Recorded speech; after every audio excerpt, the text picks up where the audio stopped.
Chicago Bears football is back. Tomorrow evening, if you're listening to this on Wednesday, or tonight, if you're listening to this on Thursday, the Chicago Bears will play their first football game of the season in the Hall of Fame game. Big day for Tyson Bagent, but moreover, a nice champagne cracker for us as we christen the 2024 Chicago Bears season. And Nick and I are going to take you through everything relating to a DJ Moore extension, recent trade kerfuffles, what's gone on in the first July weeks of camp, and even what to watch for as the Hall of Fame game takes the stage. We'll bring it all to you on this episode of Bear With Us.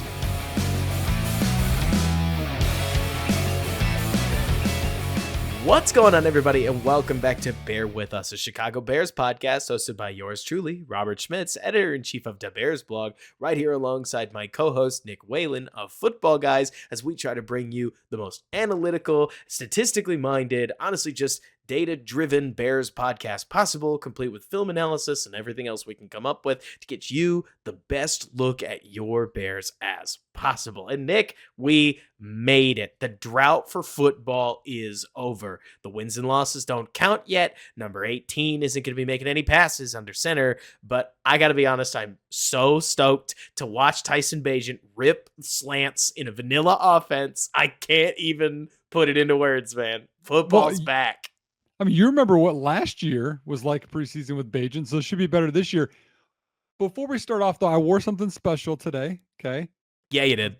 Something a little different. So this is my first question to you, Robert. I know you're younger than me. What was the first football video game that you played? NFL Blitz on the N64.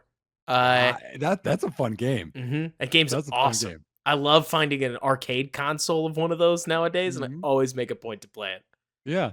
So this is going to go for everyone that watches our YouTube here. I am wearing the Tecmo Bowl and Tecmo Super Bowl shirt where you only have 8 plays, and everyone remembers, Bo Jackson was the illegal one, but the original Tecmo Bowl, you had Walter Payton, man. So oh my gosh, those were some of my first football games to play, and whatever. It's so crazy. Now the NCAA comes out, we're playing that a bunch, and dude, it's like lifelike. It's crazy.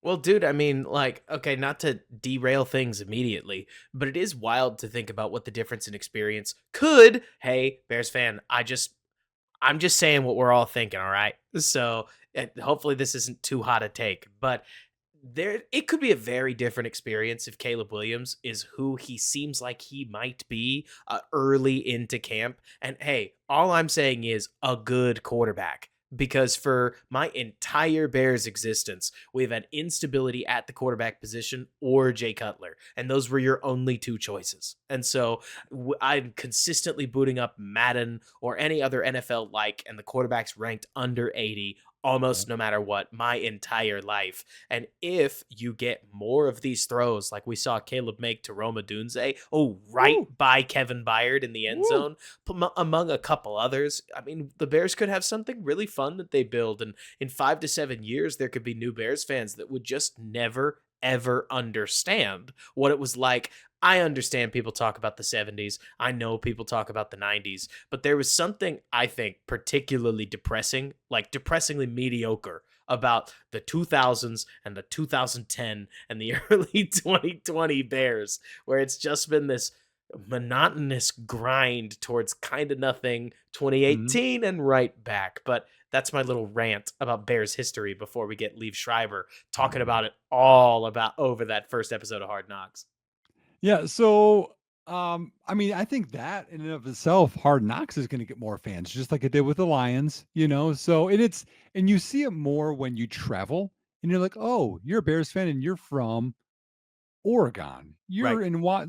You're like, why are you a Bears fan? But it's because the teams that win get more fans. So speaking of winning, and what will lead them to more winning, is DJ Moore got extended. Yes, he did, and I mean, we have, a lot of contact between each other, and, we had talked about, I was like, out of nowhere, I was like, whoa, here's this tweet, like what's going on with this?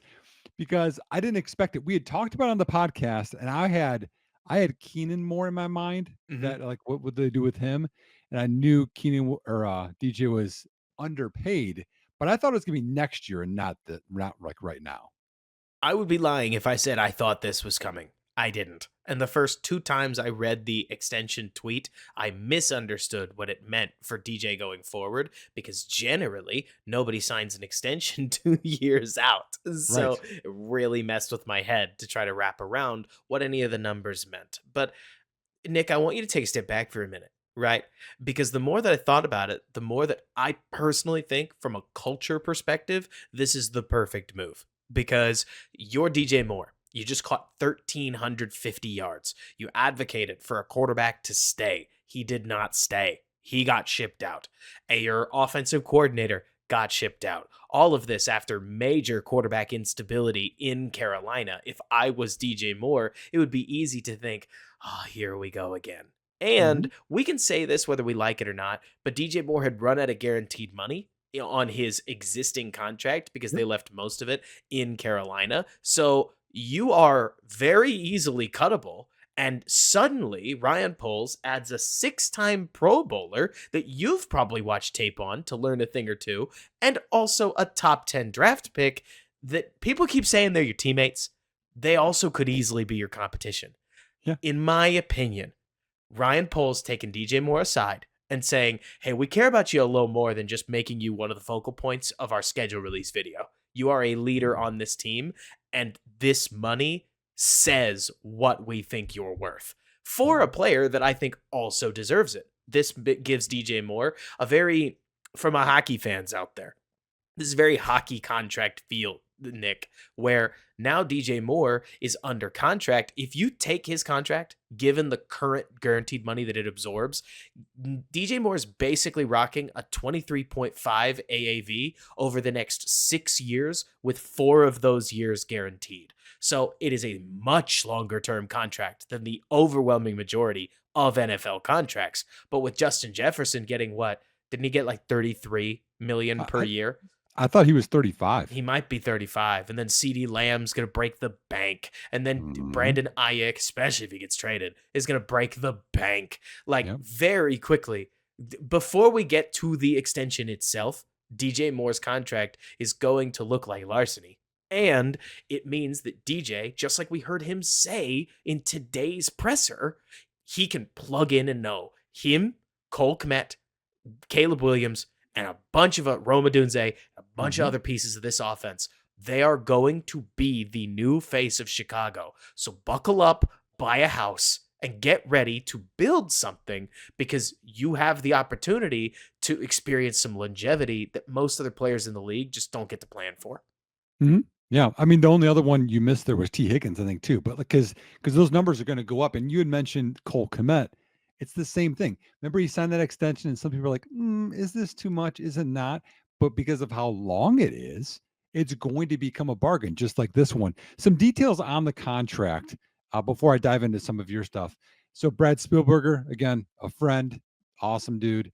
He had tweeted this out, and I didn't again, I take that as truth. I trust him. I haven't heard this detail anywhere else, but he had said that the guarantees are the next 2 years that weren't guaranteed originally.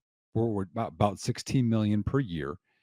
So the guarantees was 82.6 million, I think. So that would be right there 32.2 ish million, Mm-hmm. which would leave about 50 million left in guaranteed money. Well, 4 years, 110 million, 50 guaranteed left. That's basically the first 2 years of that 4-year extension. So the next 4 years Yep. are now are guaranteed, Yep. which to me I think means like, okay, the first 2 years of that deal are gonna be like 25-ish per, and then the last two are gonna be like 29, 30 per. So if you look at it, 25 per for a guy that produces like that is a bargain.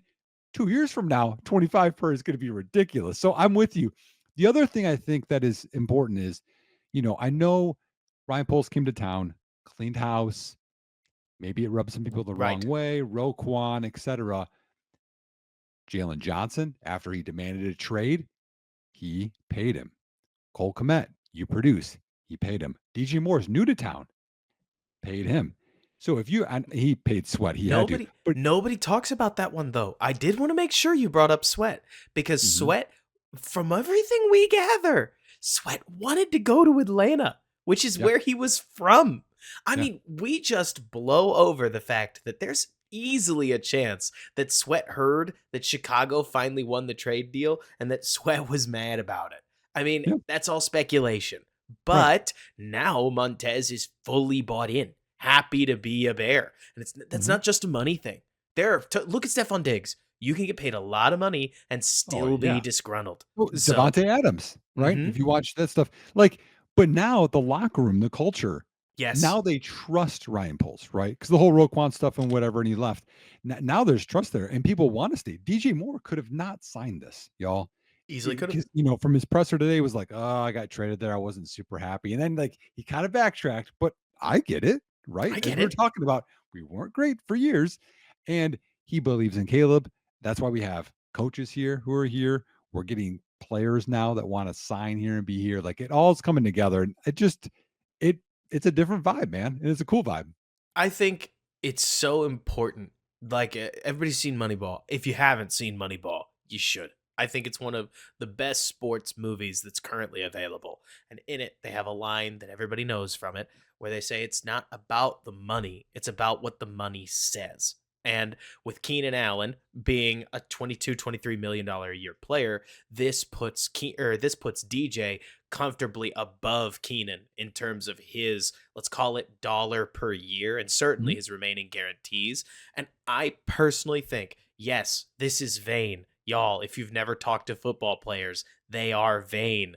This means DJ, the money says he's the number one. I Yep. think the money should. I think that's where DJ's head needs to be. So this is a great way, I think, to energize the whole team and to also light a fire underneath DJ Moore, where you say, okay, you've got your money. Your family is taken care of. Your guarantees Mhm. are set for the next 4 years. Don't even think about it. All Yep. you got to think about is winning. And I think that's a very luxurious thing for a professional football player to think about. I mean, think about Andrew Billings, to use an example, Nick. Andrew went from team to team, sat out a year, to team, and then Poles gave him 2 years to just sit back and be a Bear, Yep. meaning he Yep. gets to not think about where he's playing after next year for Mhm. 1 year, right? He gets Yeah. 1 year of that luxury. Mhm. This, I think, is a huge gift to DJ. It also, Nick, if I had told you that the Bears would be able to get DJ Moore and Jalen Johnson long term for the total of about $42.5 million before this season, would you have believed me? No. No, It's a especially pretty not when great you look at what it's negotiation gonna be by like, Poles not too. this year, but in future years. Yeah, I agree. Mhm. It's a sweet deal, man. Very easy to be happy with.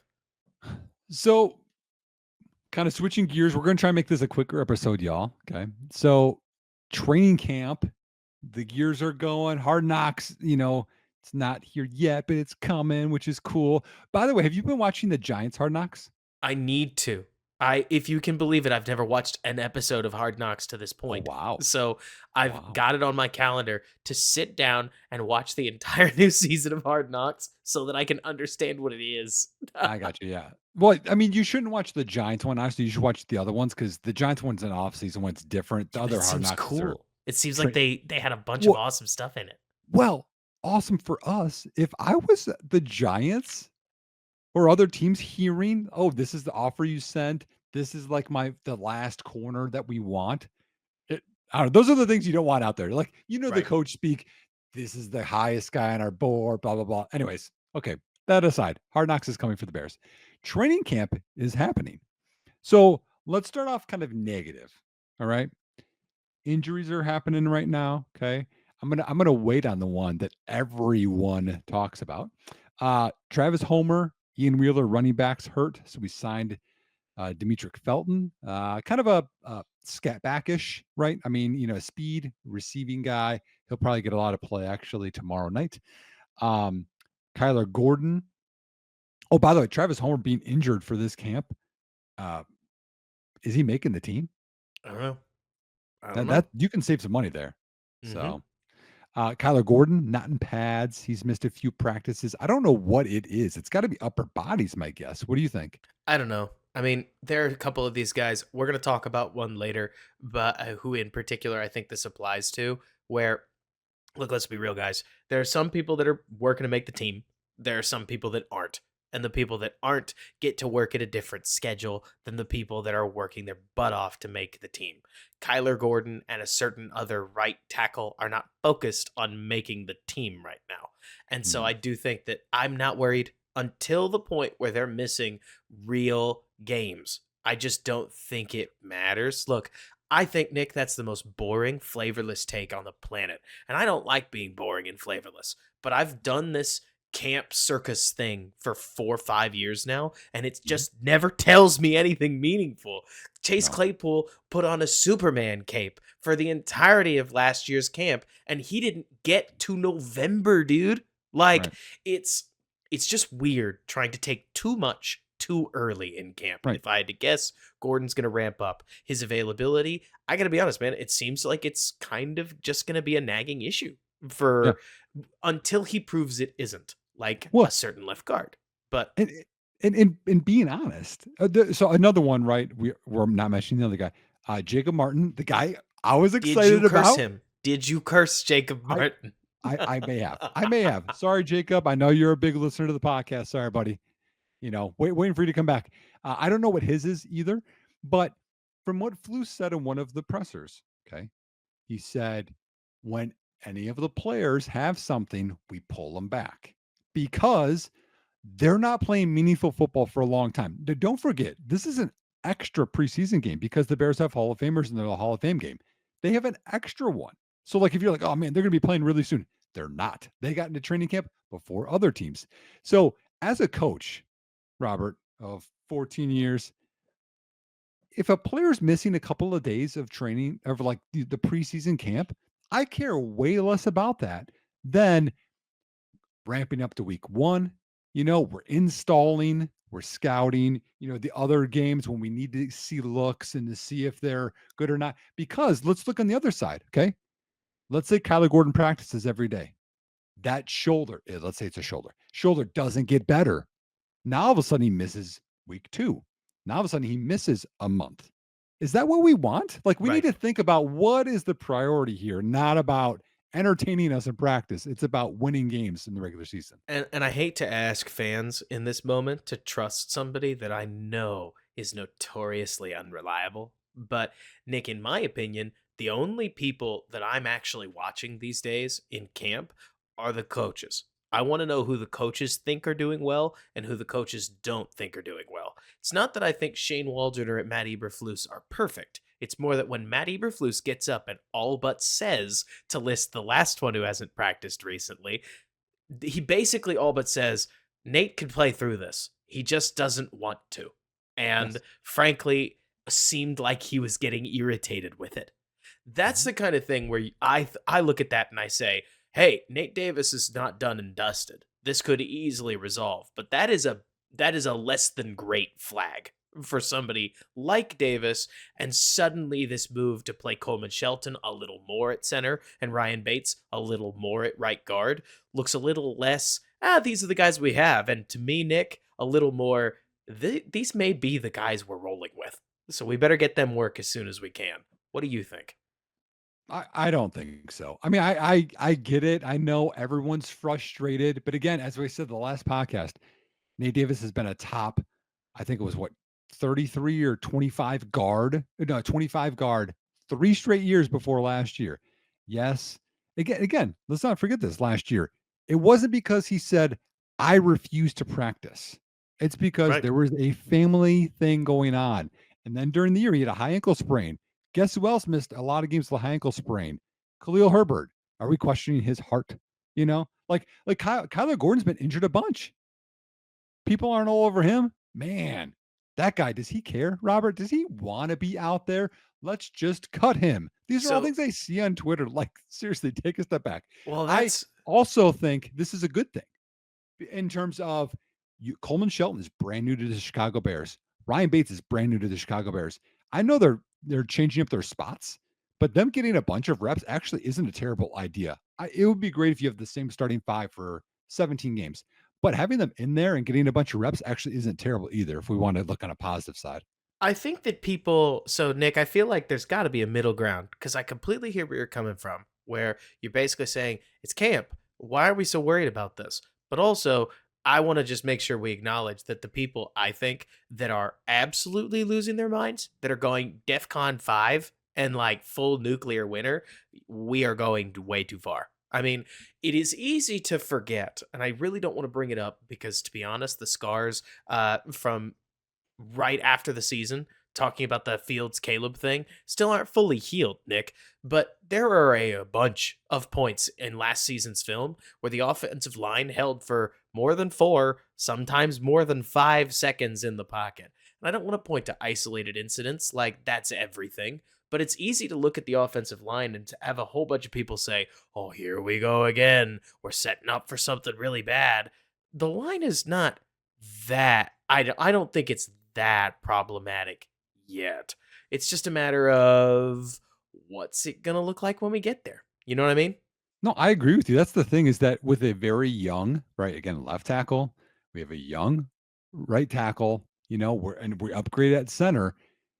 Things aren't going to be we're not looking at, man, I'm trying to think of the terrible right tackles that we had before we signed Darnell Wright. That's not what's going on out there. Like, we're going to be okay. My guess is our O line is going to be somewhere between the 12th to 20th best in the NFL, and that's okay. I'd So, even say 16th to 24th, and that's still better than Seattle's mhm, 28th. And so yeah, the funny part is, I do think, Nick, it hurts Nate Davis that the Bears saw Darnell Wright put on one of the grittier performances on of like the whole NFL's offensive line. I mean, he played what seemed like, what do you think, 3 or 4 weeks with a blatantly bum shoulder. I mean, right. a clear one-armed just about Mhm. performance against the Raiders in what my mind says week 7, but don't fact check me on that. But point being that I'm sure there's an element to what Flus is saying where if the head coach seems frustrated, there's a data point to be taken there. But it doesn't mean the book is written Right. until we line up on week 1 and see what's what. I mean, that's Mhm. football, man. It's Right. it's why when we look at when we look at training camp, Nick, if I can segue into our next section, Sure. where there's a whole bunch of people we'll talk about that are doing well. I'll start with the only one who's reportedly not doing great. That's Darnell Wright. But also, that doesn't really bug me. Darnell seems like exactly the kind of guy who would show up to his second year's camp and need to play his way into shape. This is very common for offensive linemen. Most linemen, for those of you who don't know, have trouble retaining 310 pounds on their body. The rare ones, and often the ones who are the most talented, are the ones like Mekhi Becton, who can just naturally hold the weight. And Darnell, as we saw playing at probably 355 in Tennessee, can naturally hold the weight. But for the Mhm. guys that can naturally hold it, the problem is they naturally hold too much of it. And Mhm. Darnell says he got the conditioning test wrong last year and worked out for the wide receiver test. Well, this year, it's very likely that he got it right and that he's Oh, a yeah. little less worried about proving everybody wrong in the first weeks of training camp. Darnell, in my opinion, Nick, was too good for me to get rattled about people worried about his early week training camp performances. I'll believe it when the reps matter and he's allowing pressure that he just didn't allow as a rookie. How do you feel? Well, and see, there's a catch 22 here that I think people are forgetting. So we're concerned, I think, mainly about the O line and D line in general entering the year, right? Well, the D line has been dominating from what we've heard. So does that mean it's a concern about the offensive line? Or maybe our D line is better than we thought? It can't be like our O line sucks and our D line sucks. I Like, keep it's hearing got to about one be lineman. I keep hearing about one lineman that's playing better than people want him to. right. Right. Yeah. Well, and so like that's a, and that, Braxton, if that wasn't clear. yeah, yeah. No, he's doing well. He's sick of the bull rush questions all the time. But in terms of Darnell, he's facing Montez Sweat. Montez Sweat is good, y'all. Okay, so that terrible? Is he getting smoked by Austin Booker and Dominique Robinson? Then I'd be concerned. But that's not what I'm hearing. I'm hearing Sweat's beating him, and Sweat's going to beat a lot of guys. Um, Transitioning a little bit there to a good D lineman, Jervon Dexter has had maybe the best camp from what I've been hearing. Um, and that's a guy that we really needed to have a good camp. So that has me excited about the defensive line. Gervon Dexter is such a pivot player. for this Bears D line, for this Bears team in general, that I've not allowed myself to get sucked into any hype until I see him in his first preseason action. Preseason isn't everything. Even that's not going to tell the whole story. But Nick, I am so worried about the interior of this defensive line that hearing this about Dexter is awesome. But also, I don't know if they're practicing stacking up the run defense, right? Like I'm hearing Mhm. them practice one-on-one pass rush. Javon Dexter is a menace in one-on-one pass rush Right. situations, especially if he learned to place his hands, dude, at all. There are times on Dexter's tape where I was shocked that I saw him basically like miss his hands altogether and just press his chest against his lineman in an attempt to stop the run. That does not work. You need your arms, especially at the NFL level. So if he learned to place his hands a little better, and we've all seen the boxing workout videos that he posted over this offseason, then he's got a chance to weaponize some insane athleticism. I never want to pretend like a huge step forward isn't possible. It's Mhm. just that right now, if Dexter doesn't step forward, there's not a lot of other answers currently No. on the line. So this is so needed. I would argue the situation out leverages us, right? And we're like, Dexter, we need you Oh, in a yeah. way that we may not need Austin Booker to immediately find something. But I mean, hey, like, as much as I dumped on Justin Jones last year, he had took a lot of snaps, even though he wasn't super productive. mhm, So, that means those snaps are gonna go to Dexter and Zach Pickens, who Pickens hasn't had a great camp. I've heard him make a couple plays, but not a ton of plays. That's the one person I think I'm looking forward to watching tomorrow night. So, that's kind of another one, but yeah, those 2 guys, they're pretty crucial. Staying on the D line though, Robert, again, I want people to prove me wrong. Austin Booker has been having a camp, oh yeah, man. And with Jacob Martin being injured, there's opportunities. So let's go, man. I'm stoked. I mean, the big thing that I keep hearing when I ask people about it is that he looks fast, and that tends to translate. Especially because you got to remember, guys, having a 25% pass rush win rate generally makes you a king. That's 1 in 4. You do not have to get around your guy often to to have some success at the NFL level. And if Austin Booker can be a spark plug third down guy, think Bryce Huff, right? Then that's going to be a big add to a Bears defensive line that I, at this point, Nick, kind of hope leaves the room open for him to do just that. I mean, Mhm. this is a season and a team where I hope that guys who can grow into roles grow into them. I also think you nailed something earlier to talk about Braxton for a hot minute. It's not like I'm obsessed with Braxton. I just want to use him as a talking point here. It is very easy for us to categorize a player and say this is who he is. He will get no better, right? And Braxton is in his 3rd season. A lot of these guys are going to keep growing. Zach Pickens, for instance, I would not be surprised if he finds a role for himself. I think it's going to be more as a backup 3 technique, 5 technique, because I just don't see him as a nose. Every time I Right. watch him try to stack 2 guys in the run game, I just don't think he has the anchor for it. And very few people under 325 pounds do. So Right. it's not abnormal for him to be in this position.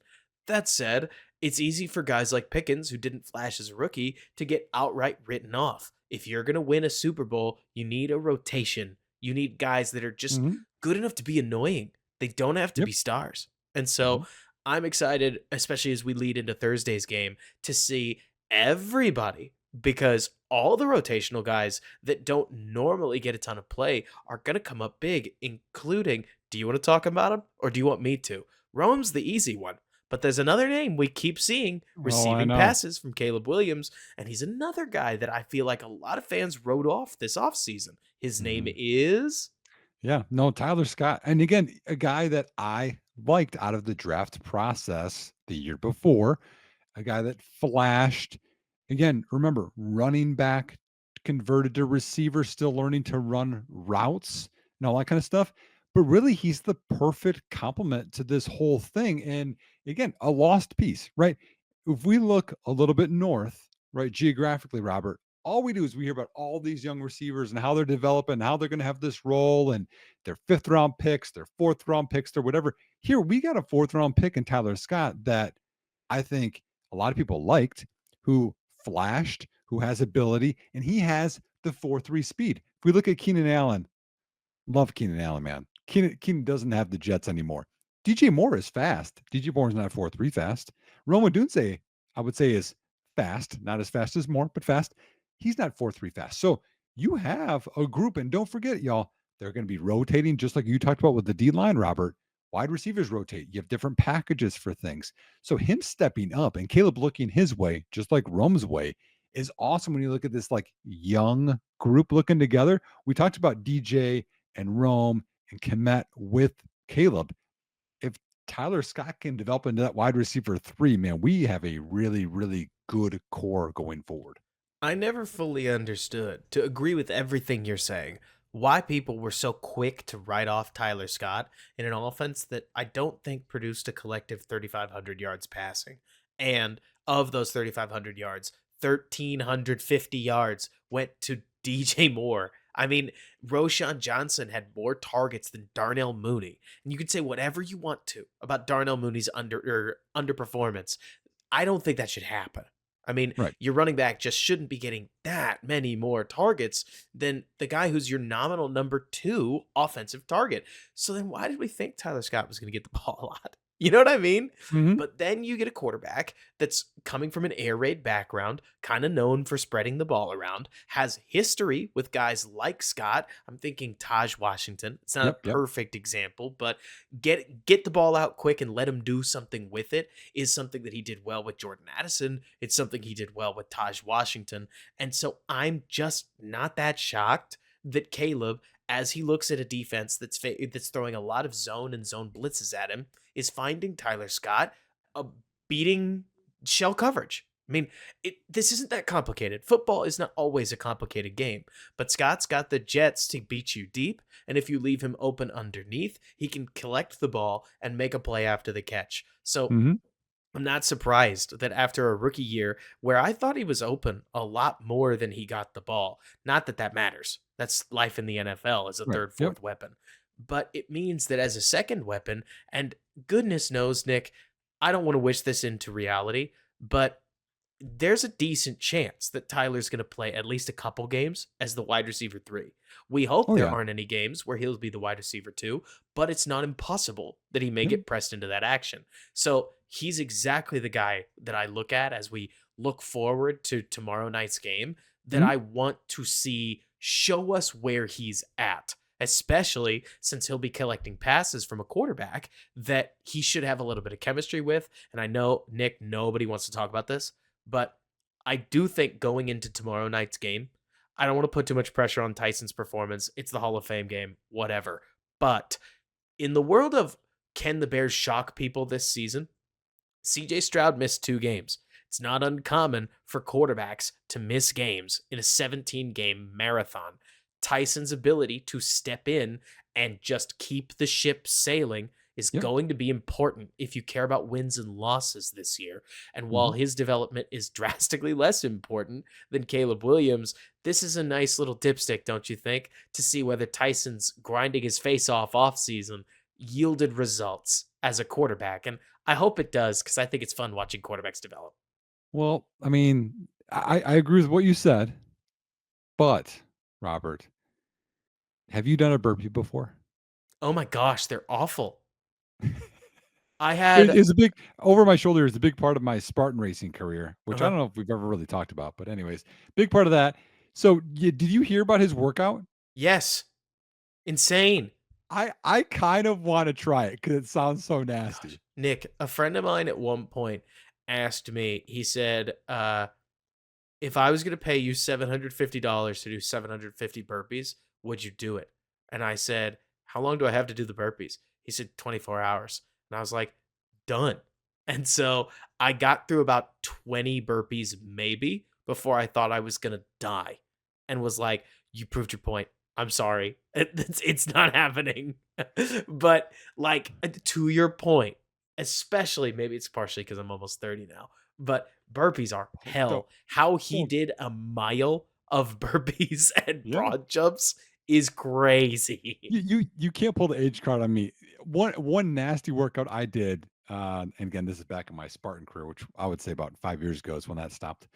Um, was, okay, 10 burpees, Robert, Uh-huh. and again, hop on a treadmill, run a quarter mile, 20 burpees, quarter mile, 30, 40, 50, all the way up to 100, and then back down. Oh my gosh. It was, That's I terrible. it hurt, but it was a crazy workout that did. Anyway, Tyson Bagent worked his face off, whatever they said, and I'm excited to see him. The other thing we need to, as we transition to the kind of the preview of the game, don't forget, y'all. Okay, if you want to have like a moment of silence, if you want to clap, if you're at the game, yell, thank him. Davis Mills is going to be starting, and let's not forget, Davis Mills is the one that made this all happen for Two us. Bears heroes starting at quarterback Yeah, for yeah, both like it's teams. awesome. So he'll be there. So some other guys I'm looking for. We mentioned, Zach Pickens. We had mentioned Austin Book. We mentioned Tyler Scott. Bayless Jones would be the other one, right? I mean, he'll be Mhm. there's a receiver. So under the radar guys that I'm looking at, let's go back to O line. There are two guys that the Bears signed that rarely get talked about. They're backups. Matt Pryor and Jake Curran. They signed both of them. They both have starting experience. And again, you hope it doesn't happen, but injuries happen throughout the season and some guys have to step up. So I want to see how they do. If they look like veteran presences on the O line, that would give me some comfort. Anybody else you're kind of looking forward to? So I always think about wide receivers and DBs in this case, and that to me leads me to you mentioned Valus, who I think has a really important preseason coming up. This is where I Yeah. think Valus is running out of reasons to get a pass for not being a functional receiver. And he does not have to do much. I mean, being a role playing receiver is a very different role than being a producing, let's call it number one volume target wide receiver. So I would love to see Valus fit in normally. My mind also goes to Jalen Jones, the corner out of Texas A&M for or who's the UDFA that they've been carrying along for a while. He had some really solid reps last year. Greg Stroman is probably going to be playing again, and I'm curious to see how he performs at the nickel role. And then you wrote them on the show sheet right here. I would love to see is Jonathan Allen. He's going to be in the Olympics, isn't he? So he's not going to be playing. Owens. Owens. I can't. What did I say? Allen. Yeah. Well, you're thinking of the trade with Washington. I know what's in your mind. Oh well, yeah, that's on me. Honestly, I just keep thinking Jay Allen, and I work not to say Jared, and then I work not to say Allen because then I have to get back to Owens. But anyways, so Jonathan Owens, who I imagine is going to be their third safety because I think he's just patently the best one on the roster, is probably not going to be playing. That means the Bears are going to be starting the other two, and Yeah. so this is probably Elijah Hicks's. I wouldn't be surprised if he's on the roster bubble. I mean, he's just been so rough back there in Mhm. the back end that him and who's the other one? Kendall Williamson? Did I Well, get the name right? there's a few, yeah, so there's a few that I think in my mind, what I'm looking at is I believe Owens will be our safety 3, is Kevin Byard isn't young. So, like, No. can we develop some young guy who will play, special teams, maybe some nickel, maybe some backup, but could maybe step up or be after Kevin Byard leaves. So, Tavares Moore, the other guy that we signed, very athletic, and Quindell Johnson too, has some kind of Quindell experience can in the play a little league. bit. Yeah, so those are a couple of guys I thought of. One thing I looked up, and this is just nasty. I'm sorry I did this, Robert. You mentioned Bayless Jones, right? And I was like, man, how old is he now? Because there was Oh always like the yeah. joke with his age. He's 1 month younger than DJ Moore. Yep. He's not a young guy, dude. And Oh so man. here's one question I'll ask you before we move too quickly off of this. And folks, we will come at you with a post game, whether it's that I think it's not that night, right? You got stuff going on where we'll do it Friday, the day Yeah, we can do after. it Friday morning. That's fine. We'll figure something out. You tell me what works for you. I can go that night, but we'll get there. Anyways, are you upset that people aren't playing the starters?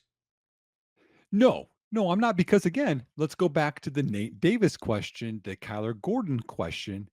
The purpose is to get some reps, but the purpose is to not get injured. And because you have an extra preseason game, honestly, though, if you had to like count which games you wanted them to play, actually, I might play them more now and then like rest them more later on to keep them fresher or whatever you want to think. But no, that doesn't bother me a whole lot. A couple of the guys I'm just going to toss in here quick. Tory Taylor. Let's see the Show it leg. off. Show it off, You kid. know, honestly, you get around midfield, it's fourth and short. Let's just punt it. Let's just see what our guys got. Because again, winning doesn't matter unless you're Baltimore. They care about the preseason wins. Um, Terrell Smith, right? Developmental corner, had some sparks, some decent plays last year, not consistent. We need to see more. He could have a pretty good spot there. He And then could. also, if we're gonna throw a dart, because there could be an opportunity. If you ever needed to have an amazing preseason and training camp, Dominique Robinson, this is it, buddy. Man, dude, Like you, show us you something. better, you better show it. Because I mean, it better be more than just week one against San Francisco 2 years ago. So let's see what you got tomorrow night. I'm also interested to see a lot of the depth linemen, though the problem that I've always had, and I will warn all of you Bears fans, just don't get suckered into this. It's really easy to do. Is I would love to see more from Jatiri Carter. I would love to see more Mhm. from Doug Kramer. I would love to see more from a lot of the backup linemen that are going to be playing.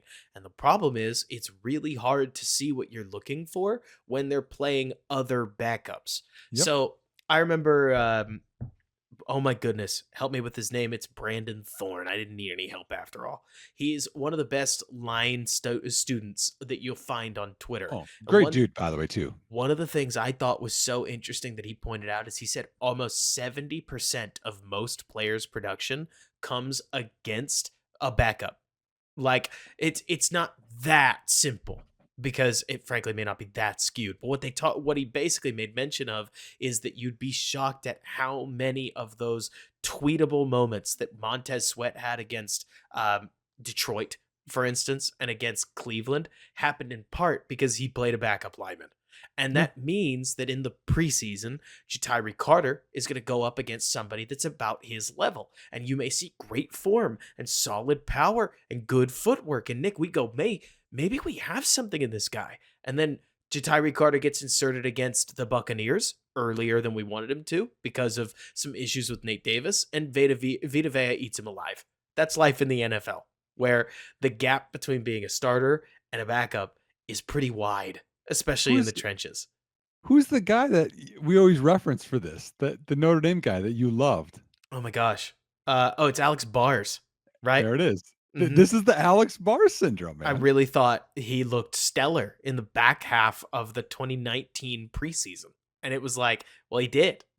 He's playing third stringers. Right. So it's such an interesting dynamic, I think, watching preseason games because you really have to. I hate sounding so pretentious here, Nick, but I know you're gonna know what I mean. You have to been watching it for a little while. You have to know what you're looking for Yep. because the difference between what's gonna help you against Miles Garrett and what's gonna help you get through that rep against a third stringer are totally different worlds. Mhm. And you just have to know what you're looking for. Yep. So this is Hall of Fame weekend. We've got 3 guys going in, that played for Chicago.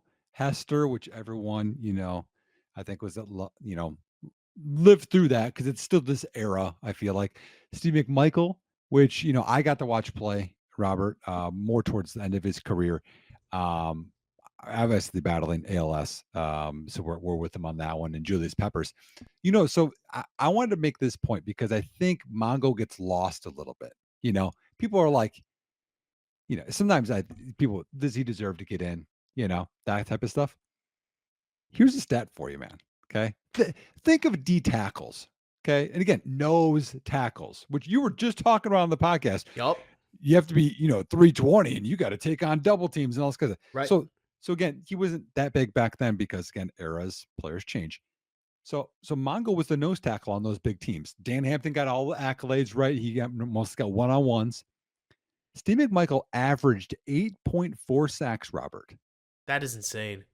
for 10 years. Oh my gosh.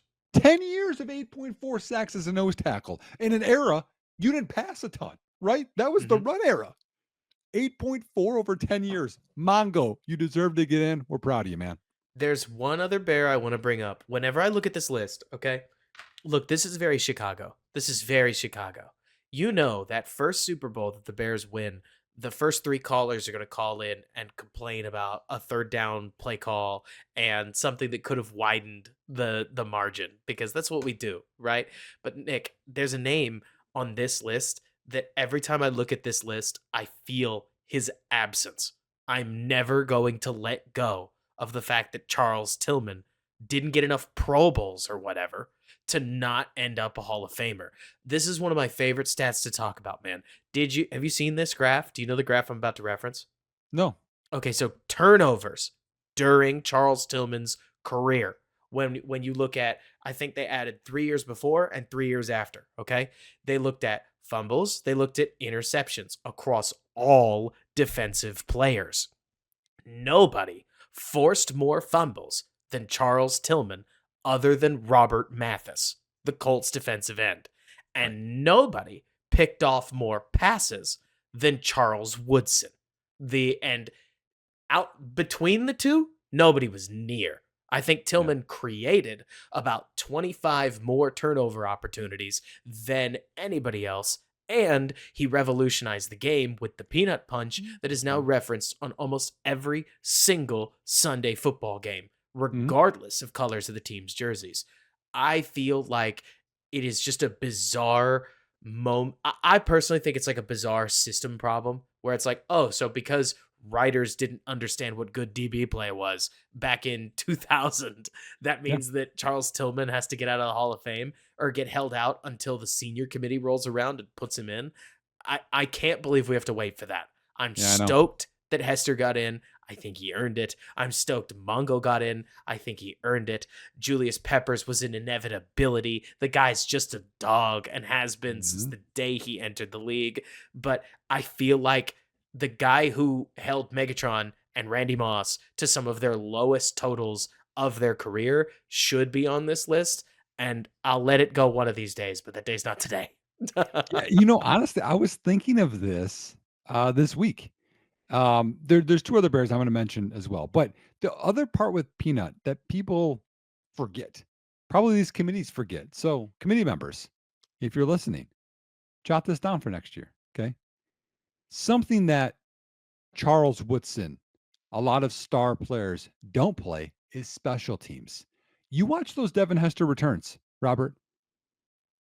Charles Tillman's on a lot of those teams, blocking, hustling his butt off, creating better field position, which scores points, creating those Yes. touchdowns. He's out there. He's, making tackles, making blocks. He's doing other things. Again, team, right? And you want a guy that does that selflessly. Because I remember when it was him and Nathan Vasher. They both got paid. They both got extended. One of them lasted. Another one didn't, which is the NFL, which I think is another testament to Peanut. 2 other guys I think I'll mention, and then we can stop if we want. I think from that era deserve to get in. Olin Kreutz, Lance Briggs. This might be blasphemy. I might get hate for this take. Okay, I might probably. Okay. I liked Lance Briggs more than Brian Urlacher during his career. I thought Lance made more plays. I thought Lance was way more instinctual. Urlacher had bigger size and more athleticism. But man, Lance Briggs was unbelievable. And I think he didn't get as much recognition as he probably deserved. But man, that guy was a playmaker and just doesn't get the credit. And so I thought, I mean, if Urlacher gets in, I thought that Briggs should. Now, again, I don't think he lasted quite as long, which might hurt him a little bit. But man, those 2 guys, I mean, just literally, Olin Kreutz was like the pillar of that O line, and they shuffled Reuben Brown and all these other Fred Miller, all these other guys around him. He was the guy leading the charge. And then again, Briggs, when you talk about Tampa too, right? Oh, You yeah. have you have that middle linebacker, and he's that deep middle. But man, that Derek Brooks role is huge, and that was Lance Briggs. When it comes to Briggs and Olin, it's not like I've got some concrete rationale for why they shouldn't be in or something. Like, I would love for as many Bears legends to be on the Hall of Fame as possible. Why not? Right?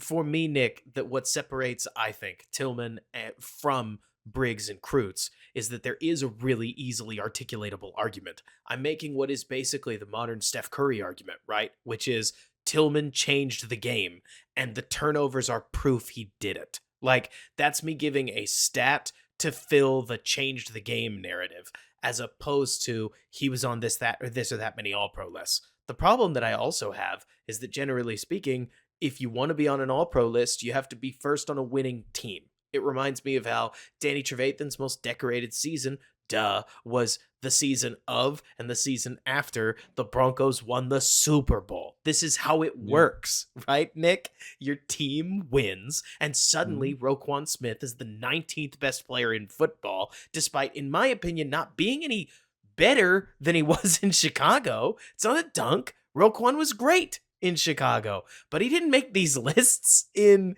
not like he didn't look like that. He didn't No. make an all pro list while he was Mm. on the Bears because the Bears weren't good.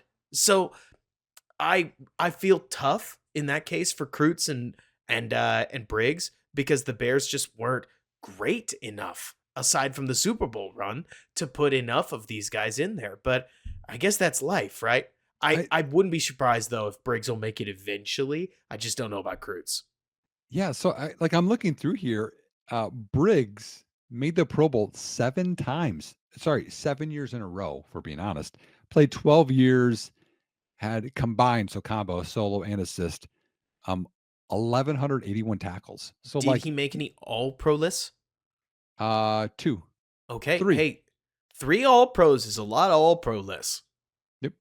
So Yep, he and could he was easily get in. 6th in Defensive Player of the Year voting one year, and then Krutz made the Pro Bowl 6 straight years with 2 All-Pros and 6 Pro Bowls. So, like, Always possible. Always possible. so now you got me thinking, where did Tillman get here? Let me look this up.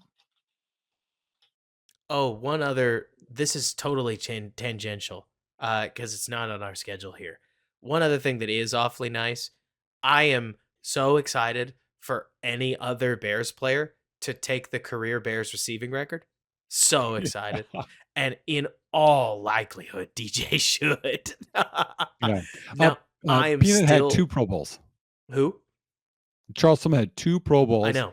age 30, age 31, and an All-Pro 1 year. I know. That's where I truly look back, Nick, and I say it's not Charles's fault that people looked at D'Angelo Hall having 5 total interceptions, where he had 3 of them in one game, and put him in the Pro Bowl over Charles Tillman. There's, I don't see this as Chuck's fault or Peanut's fault, and so whatever argument people want to make, if the Hall of Fame is really who did the writers currently recognize the most, I think that's just a bad system. But this is my Yeah, soapbox, and I stay on it. Peanut had 27 forced fumbles in his 6-year stretch. That's insane. There are defensive ends that don't do that, dude. There are a lot of defensive ends that don't do that. Like, that's wild stuff. That's Mhm. that's near Khalil Mack production in I terms know. of forced fumbles. You know what I'm saying? And Yeah, it's wild.